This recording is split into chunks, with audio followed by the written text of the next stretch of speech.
nazali en danger.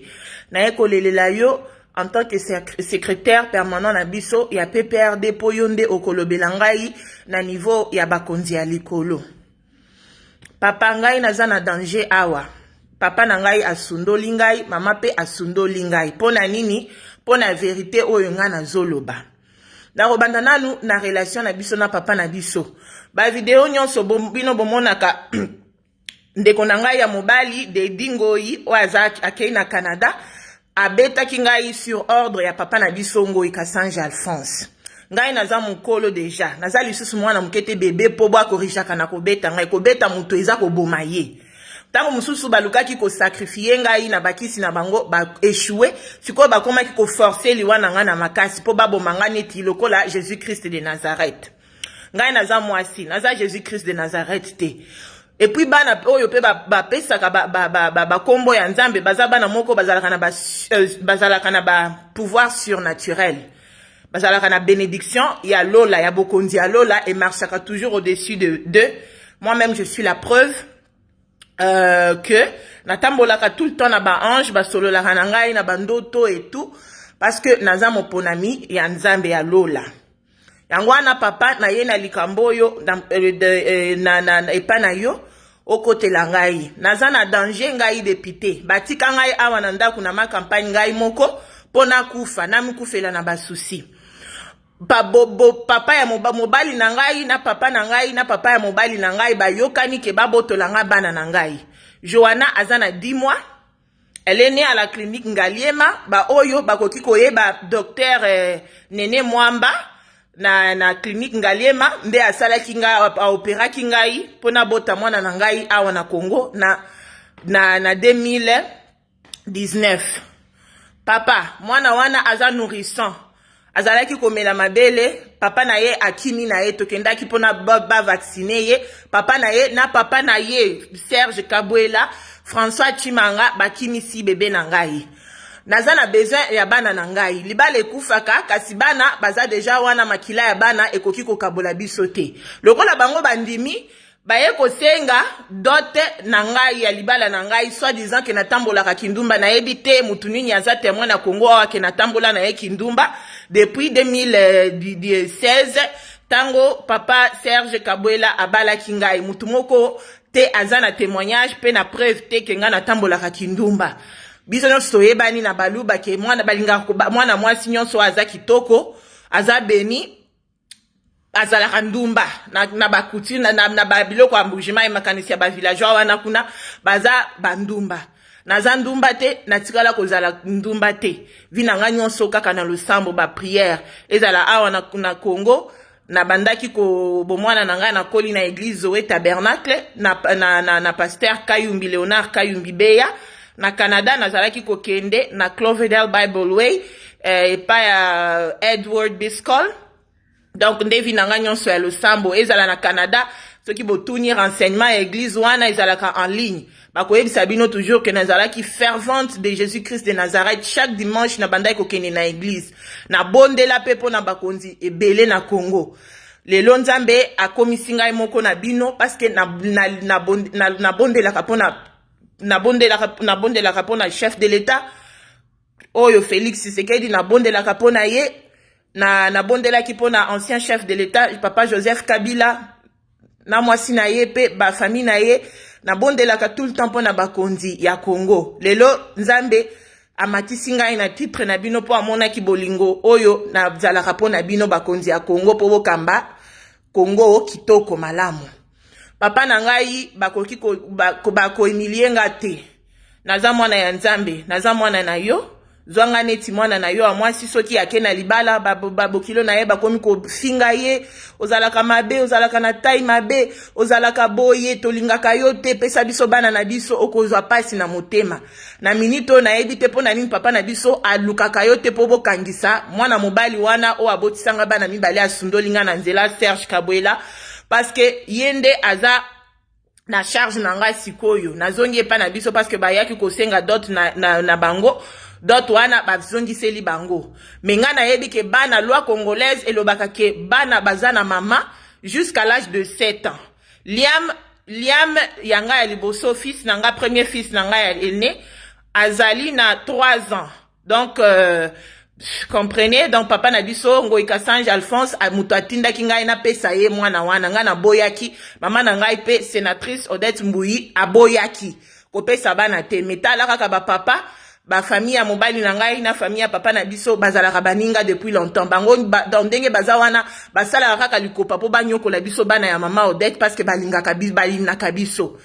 koyina ya mama na biso eza ya lelo te bandi bandabo mwana na biso bino moko boyebi bato ambujima boyebaka ndenge bapapa kulutu na biso batata mwasi na biso balongwaki na ngandanjika baye kovandela biso na mbujima idi jamais vu bokovanda na mbujima ekokoma mukolo nyonso pesa biso soso autant pesa biso 10 soso pesa biso 20 soso batata mwasi na biso bazoloba na mama na biso bongo eloko wana esalaki ya na biso ya liboso Beki Rebecca Mulanga Ngoi o aza na Canada aboti pe bana misatu esalaki ye somo atengaki papa atina akende kotika biso na Canada tozala na biso musika na ba famille po libala ezalaka ya mwasi mobali pe bana na bango me ya biso ekomaki batu nyonso libala ya biso ekotaki batu nyonso François Chimanga wana beau-père wana akoya akotia ordre ngai soki na boy akobanda kofinga ngai donc papa moko aza na respect azanga respect pona ye moko pe pona bana na ye na boy incrédulité na boy kokangisa batu parce que soki na kangisi balukaka kaka moyen ya ko détruire ngai baluba na yebi ke baluba balingaka na bango ngai te naza pe déterminé ya kokende ko postuler na lodja na 2023 pona la kisabino peke na sundola kabino baboya ka muto ya boya ka yo soki muto alingi yo pe olingi ye muto aboyi yo pe oboyi na mutema mbala moko ngape na boyi bino. Ok, papa Emmanuel Shadari nazo pesa yo numéro ya mwana mobali wana pardon lukela ngai ye na kokende na kobondela yete po naza na droit na bana na ngai yete de 1 bozo na numéro ya papa wana ayebi ko solola te ayebi ko solola na bana mikete donc azo mérité publication ya monde entier eyeba ye mabena ye mabena ye fo eba ye. Pardon papa, bon noter numéro yango yo ezali 085 14 72 097 085 14 72 097. Papa moko ya mabe ya mutema mabe papa wana aza mutema mabe biso epa biso ya baluba mobali mwana mobali ya liboso abalaka mwasi wana azale kola mama na bana mama ya bana nyonso donc aza représentant ya papa pe ya mama mwasi wana aza représentant ya mama ngai bavandisa ngai te na famille na ngai na famille ya ba mobali na ngai ezala babokilo na ngai Chantal oya kufi likolo ya moyibi koyaka kobotola ngai mbongo na ngai kado ya mariage ayibi ngai ake kokufa kuna soki pe bachiba ou soki pe nini po mama na bakutimi ya baluba mama akotaka ndako ya mwana na ya mobali pamba zongolo te okende ngulu te pa mwana na yo mwana aza papa aza mama aza déjà na respect il faut kobanga ye bango bayaki na libala na biso ngulu ezala atako ya kolia liboso ya papa Chimanga wana papa wana ayaki konyata na mabele na ngai ya mobali na ngai na mwasi na ye mbala moko na mwasi na ya bomisi mwasi na ye parce que epa ya baluba okokende te ngulu epa ya mwana na yo ya mobali kokende kolia mbala moko na mwana te papa il faut d'abord amema papa akoya na akokende kolia epa na mwana na ya mobali na bandeko na ye ya mibali après wana mama akoya après wana mama akoya diviser séparer na bandeko na ya basi po ba konyata bango basala ki likambo wana ya na makasi po ba boma ngai pe naza muko akalonji naza ekenge pe naza muko akalonji naza ekenge biso ba ko akalonji toza vraiment batu moko très éveillé to sambelaka toza très éveillé to mona makambu na polele donc na mona kike ezalaki piège ba piégeaki ngai po baboma ngai po soki tokolia na bango biloko akolia wana basala nini baboma ngai nzambe pe merci boyebi mwana mokonzi azalaka mokonzi mwana mokonzi aza mokonzi bazo partager grâce ya papa na bango to ya mama na bango baza batu moko il faut ko respecter kaka awa na Congo nde basakanaka na bakonzi bamonaka bango batu pamba basakanaka na bana bakonzi eza mabe eza bien te yango wana nazosenga na FCC parti nini na ngai ezala cash pe po tokomi déjà mariage tokomi eloko moko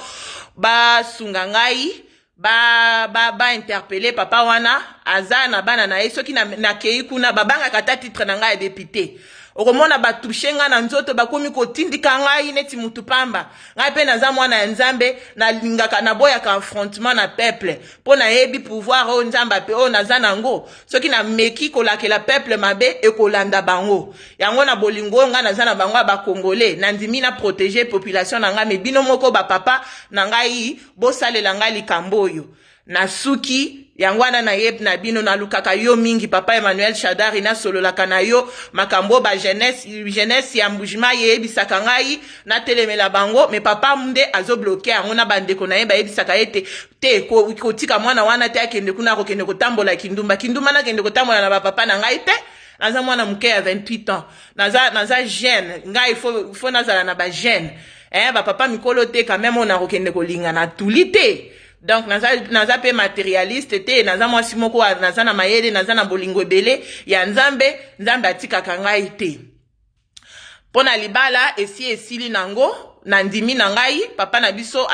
nga moko na yebisaki papa zongisela bango biloko na bango lokola balingi koboma libala ya bana mibale problème eza te nzambe na lola apambola bango ngai na kozwa mobali pardon papa na ngai bolukela nga papa wana bokangisa ye bokanga ye po asali enlèvement des mineurs